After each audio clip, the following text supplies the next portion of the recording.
آپ نے ملک کی ٹیکنالوجی کو اپ گریڈ بھی کرنا ہے, جو آپ نے ملک کی سائبر سیکیورٹی ہے اس کو بھی دیکھنا ہے, جو آپ نے ملک کے اندر پیغام رسانی کے باقی معاملات ہیں ان کو بھی دیکھنا ہے, آپ نے اپنی ملک کی سالمیت کو بھی دیکھنا ہے, آپ نے اپنے انسٹیٹیوشنز کی جو نیک نامی ہے اس کو بھی دیکھنا ہے, اور دیکھنا ہے کہ کون پروپیگنڈا کر رہا ہے, کون فیک نیوز پھیلا رہا ہے, کون انتشار پھیلا رہا ہے, کون ان پروڈکٹیو چیزوں کی طرف جا رہا ہے اور کون کنسٹرکٹیو اور پروڈکٹیو مینز کی طرف جا رہا ہے.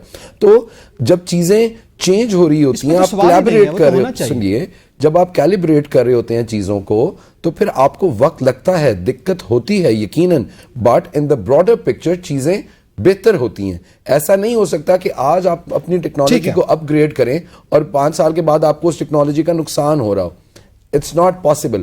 آپ اگر گزشتہ الیکشنز کے اندر دیکھیں تو امریکہ کے اندر الیکشنز رگ ہوئے ہیں, انہوں نے الزام لگایا رشینز کے اوپر, ٹرمپ ایڈمنسٹریشن نے الزام لگایا, مارک زکربرگ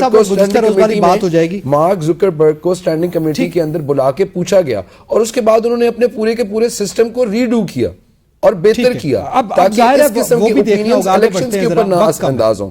تو ساری چیزوں کو آپ کوئکلی تھوڑا آگے بڑھتے ہیں. آپ کا بالکل, آپ نے کہا کہ دنیا میں ایسا ہو رہا ہے اور یقینی طور پر پھر ظاہر ہے اب اس پہ ایک الگ ڈیبیٹ چلی جائے گی کہ وہاں بھی نیٹ بیٹھ گیا, وہاں بھی نوجوان باہر گئے, یا وہاں پہ لوگوں کو جو آن لائن کام کر رہے تھے ان کو مشکلات پیش آئیں. آپ لوگ کیوں یہ ایزیوم کرتے ہیں کہ آپ کو گالم گلوچ کی کھلی اجازت دی جائے اور کوئی آپ کو روکے نہ, آپ لوگ آن لائن فراڈز کریں اور آپ کو کوئی روکے نہ, آپ بینکنگ کے اور باقی ڈیلیوری کے اندر فراڈز کریں اور اس کے اوپر کوئی چیک نہ ہو. کوئی چیک ہوگا نا نقی صاحب, کبھی تو ہوگا نا.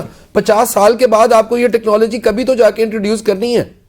سر آپ کا پوائنٹ آف ویو ہے بالکل واضح ہو گیا. سر آپ کہہ رہے ہیں کہ ظاہر ہے اپ گریڈ کرتے ہیں تو لوگوں کو اس لیے دقت ہو رہی ہے. میں آپ سے جاننا چاہوں گا عمر جٹ صاحب, یہ فرمائیے گا, سینئر صحافی ہیں حامد میر صاحب, انہوں نے اسلام آباد ہائی کورٹ میں جو ہے ایک درخواست دائر کی کہ شہریوں کے بنیادی حقوق جو ہیں وہ متاثر ہو رہے ہیں اور فائر بال کی تنصیب کو روکا جائے. تو آپ کیا دیکھ رہے ہیں کہ اس درخواست کا بھی اثر ہوگا جو پہلے ہمارے پاس ظاہر درخواستیں بھی کی گئی ہیں بلکہ اب تو دہائیاں بھی جاری ہیں؟ دیکھیں نقی صاحب, سوری, اس بات پر حامد میر صاحب کی درخواست پر جانے سے پہلے میں چھوٹا سا کامنٹ کروں گا کہ آپ کے دفتر کے نیچے بھی ایک کوریئر سروس کا آفس ہے. صبح کیمرہ مین کو بھیج کے نا وہاں پہ فوٹیج بنوائیے گا. جو لوگوں کی لائن آپ کو نظر آئے گی, وہ لوگ یہاں پر نہ لنگر لینے کے لیے کھڑے ہوئے ہوں گے, نہ وہاں پر کوئی جاب کی اپلیکیشنز لے کر, وہ ویزا کے لیے درخواستیں لے کر یہاں پر کھڑے ہوتے ہیں جو کوریئر کرتے ہیں متعلقہ ایمبیسیز میں.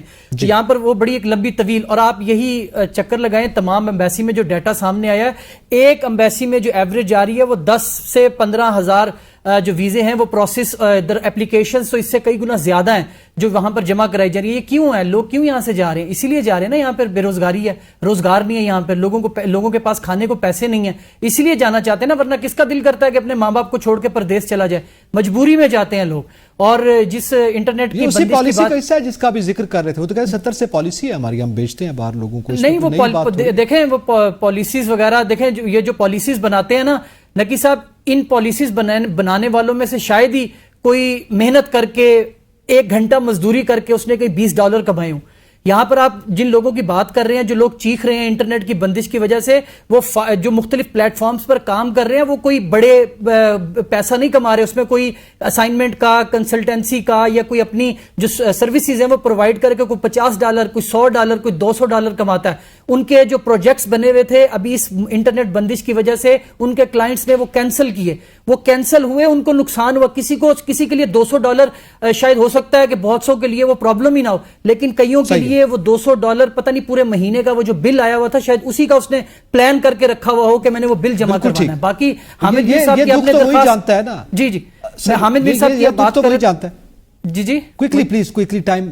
جی میں وہی بتا رہا ہوں کہ حامد میر صاحب نے جو درخواست دی ہے اس پر ہونا چاہیے, کیونکہ پہلے جو ایکس ہے, جو ٹویٹر ہے, جو سوشل میڈیا کے پلیٹ فارمز بند ہیں, ان کے حوالے سے بھی جو درخواست ہے وہ پینڈنگ ہے, اس کے اوپر بھی ابھی کوئی کاروائی نہیں ہوئی. تو ابھی حامد میر صاحب کی طرف سے اس سے پہلے صحافیوں کے حوالے سے بھی کئی درخواستیں وہاں پر ہیں. اب انہوں نے ایک اور درخواست انہوں نے اچھے اس کے لیے دی ہے, اچھی نیت سے دی ہے. اب ہمیں بھی اچھی سوچ رکھنی چاہیے. درخواست میں یہ بھی لکھا ہے, عمر جٹ صاحب نے لکھا, ڈیجیٹل اکانومی کو 1.3 ارب روپے یومیہ کا نقصان ہو رہا ہے. سر ایسا ہی ہے, میں آپ کو یہی تو کہہ رہا ہوں کہ جو ڈیجٹس آپ کے سامنے آئے ہوئے ہیں, جو خبر کا آپ نے ذکر کیا کہ اتنے لوگ باہر چلے گئے, آپ یہ ڈیجٹس لیں, جو سوشل میڈیا پہ کام کرنے والے جو فری لانسرز ہیں آپ ان سے بات کریں وہ رو رہے ہیں. ہمارے موبائلز پر دیگر جرنلسٹ کے موبائلز پر میسیجز آتے ہیں, وہ لوگ اس کا حل پوچھتے ہیں کہ ہم کیا کریں. لوگ اپنے سسٹم, آپ کو پتا ہے کہ جو اسلام آباد میں بیسڈ لوگ یہاں بیٹھے ہوئے تھے اور کام کر رہے تھے, وہ کرائے اور بجلی کے بل بچانے کے لیے اپنے گاؤں چلے گئے بہت سے لوگ, کہ وہاں گاؤں اپنے گھر میں ایٹ لیسٹ گھر اپنا ہوگا, کرایہ نہیں دینا پڑے گا, وہ وہاں پر چلے گئے. اور صرف اس وجہ سے کہ یار کوئی مشکلات کا شکار ہے. گمرجٹ صاحب بالکل آپ کا بالکل پوائنٹ آف ویو جو ہے وہ اب وقت جو ہے چونکہ نہیں ہے, ورنہ اس پہ مزید بھی آپ بات کرتے, لیکن یہ بڑی افسوس کی بات ہے جب تک یہ صورتحال یا درخواستوں پر فیصلے نہیں آتے تب تک روکی جا سکتی ہے فائر بال کی تنصیب, لیکن اس کے نتیجے میں اگر ڈیجیٹل اکانومی کو نقصان ہو رہا ہے تو یقیناً حکومت کو اس پہ سوچنا ہوگا. تمام پینلسٹ کا شکریہ ادا کرتا ہوں, اجازت دیجیے گا, اللہ حافظ.